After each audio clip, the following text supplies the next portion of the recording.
மத்திய அரசு ஊழியர்களுக்கான 8வது ஊதியக்குழு அமைக்கப்பட்டுள்ள நிலையில் தற்போது வரை பயன்படுத்தப்பட்டு வரும் மத்திய அரசு சுகாதார திட்டமான CGHS நிறைவடையக்கூடும் என தகவல்கள் வெளியாகியுள்ளன.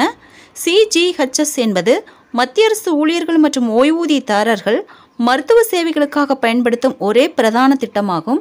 புதிய ஊதியக்குழு மத்திய அரசு ஊழியர்களின் சம்பளத்துடன் மட்டுமல்லாமல் அவர்களின் நல வசதிகளையும் முழுமையாக மதிப்பாய்வு செய்து பரிந்துரைகளை வழங்குகிறது.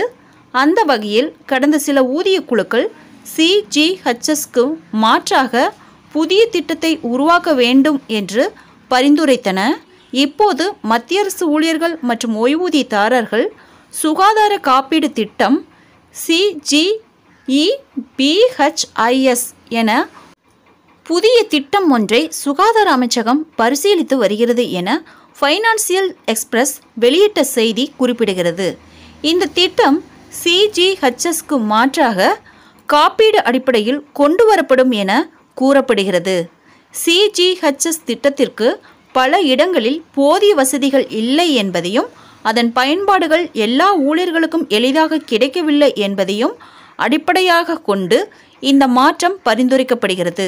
இதுவரை அரசு தரப்பில் இதை பற்றி அதிகாரப்பூர்வ அறிவிப்பு ஏதும் வெளியிடப்படவில்லை.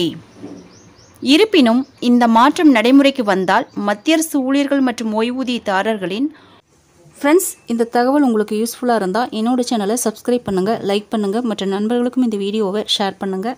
தேங்க்ஸ் ஃபார் வாட்சிங்.